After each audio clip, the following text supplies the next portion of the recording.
Good morning વિદ્યાર્થી મિત્રો, હું તના એજ્યુકેશનલ કેમ્પસ ધોરણ 7 અંગ્રેજી વિષયની શિક્ષિકા લીંબાણી નેહલ ઓનલાઈન ટીચિંગમાં આપ સૌનું સ્વાગત છે. બાળકો, આપણે અંગ્રેજીમાં આગળના તાસમાં એક્ટિવિટી 5 સુધી અભ્યાસ કર્યો. આજે આપણે જોશું એક્ટિવિટી નંબર 6.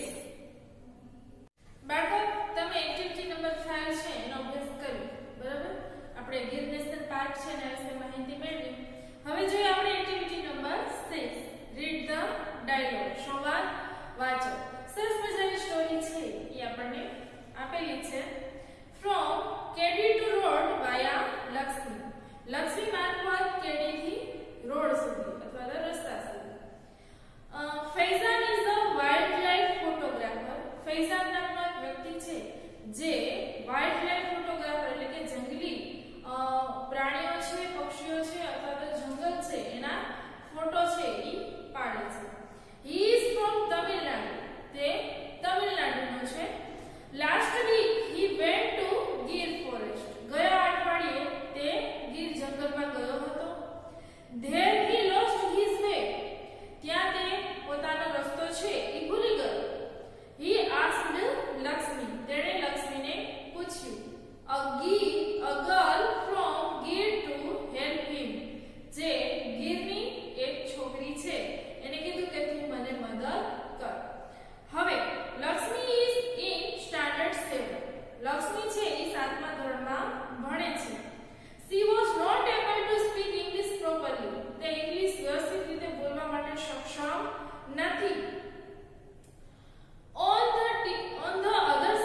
કે પછી તને વોકડો મળશે. વોકડો એટલે કે પાણી છે ઈ જ્યાંથી વહેતું હોય, બરાબર, એને તારે શું કરવાનું છે? ક્રોસ કરવાનું છે, એટલે સામે કિનારે જવાનું છે.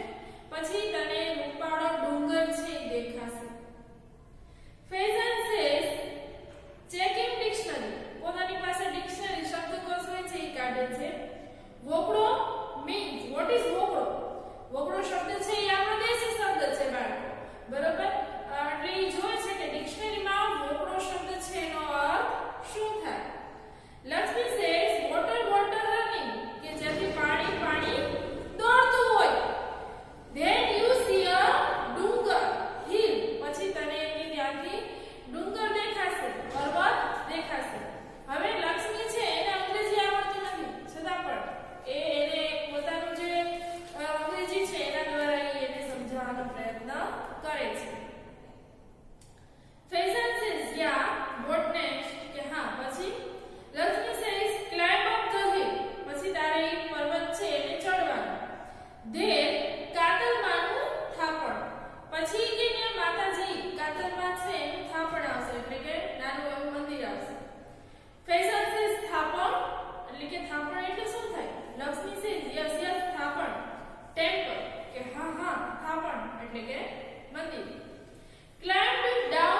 ફેઝાન છે એનો આભાર માને છે અને પોતાની જે મુસાફરી છે એ શરૂ કરે છે.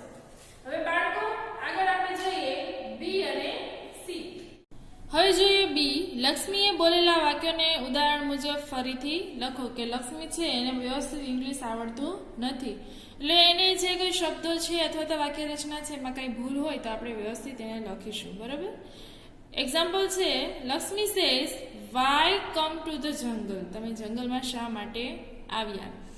તો you says why did you come to the jungle. કે તમે જંગલમાં શા માટે આવ્યા? તો અહીંયા સહાયકારક ક્રિયાપદ છે કે સાદા ભૂતકાળનું વાક્ય હોય બરોબર, તો એમાં સહાયકારક ક્રિયાપદ છે એ ડીડ આવે.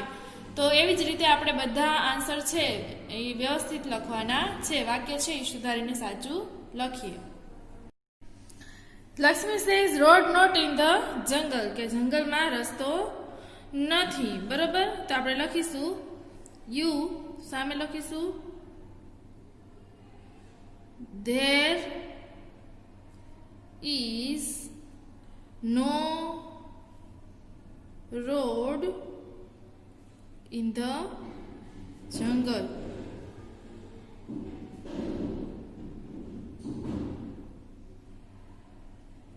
ત્યારબાદ લક્ષ્મી સેઝ ગો ટુ ઉગમણે. તો આપણે લખીશું ગો ટુવર્ડ્સ ધ ઈસ્ટ. એટલે કે પૂર્વ દિશા તરફ જાઓ. લક્ષ્મી સેઝ મેની કુબાઝ ધેર. તો આપણે લખીશું ધેર આર મેની કુબાઝ. Lakshmi says walk on the કેડી. તો આપણે લખીશું યુ must must લખજો. You must walk on the કેડી. કાઉન્સમાં લખવાનું પાથ. પાથ એટલે રસ્તો. Lakshmi says Lakshmi my name. તો આપણે લખીશું વ્યવસ્થિત My name is Lakshmi.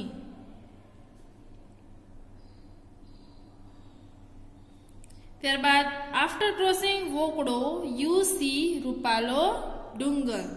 તો આપણે લખીશું after crossing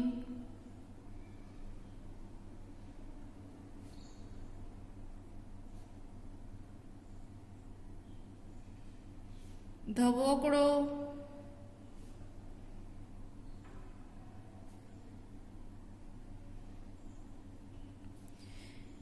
you will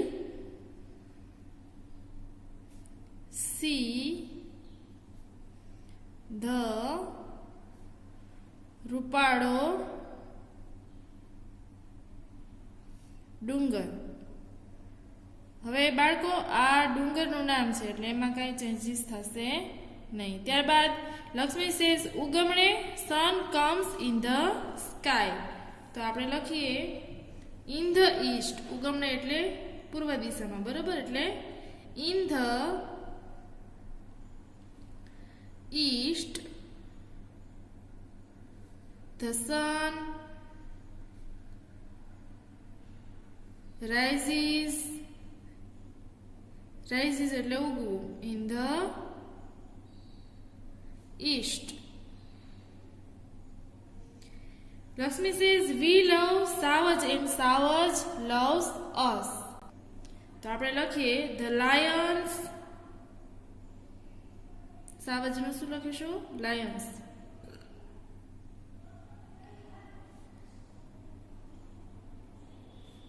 us and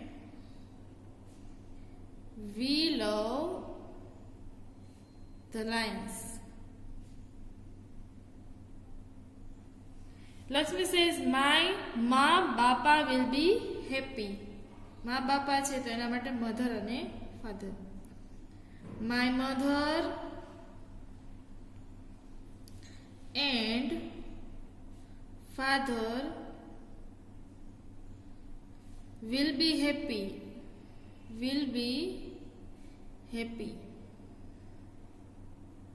ત્યારબાદ આન્સર ધ ક્વેશ્ચન્સ. પ્રશ્નોના જવાબ આપો. Where is Faizan from? એટલે કે ફૈઝાન ક્યાંથી આવ્યો હતો, બરોબર? તો આપણે લખીશું Faizan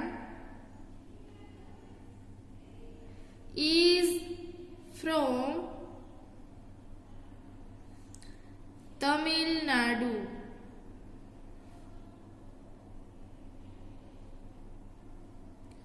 can Lakshmi talk in English? શું લક્ષ્મી છે ઇંગ્લિશમાં વાત કરી શકતી હતી? No, Lakshmi can not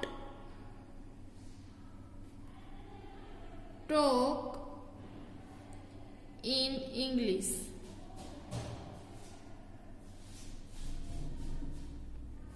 Question third. Did Faizan speak Gujarati? શું ફૈઝાન છે એ ગુજરાતી બોલી શકતો હતો? તો આપણે લખીશું નો, Faizan did not speak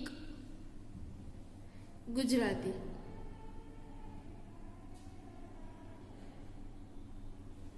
Question 4. What was the name of the pond? Pond એટલે તળાવ. તળાવનું નામ શું હતું? તો આપણે લખીશું the name of the pond was દૂધિયું તળાવ. એનું નામ હતું, બરાબર? ત્યારબાદ did Faizan visit Lakshmi's home? શું ફૈઝાને લક્ષ્મીના ઘરની મુલાકાત લીધી? તો આપણે લખીશું યસ, ફૈઝાન visited Lakshmi's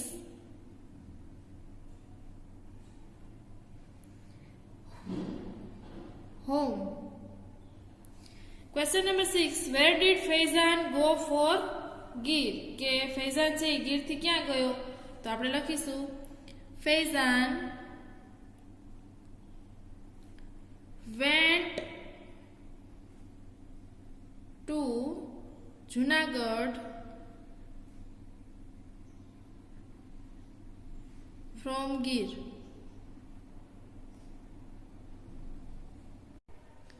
બાળકો, આજના તાસમાં આટલું રાખીએ.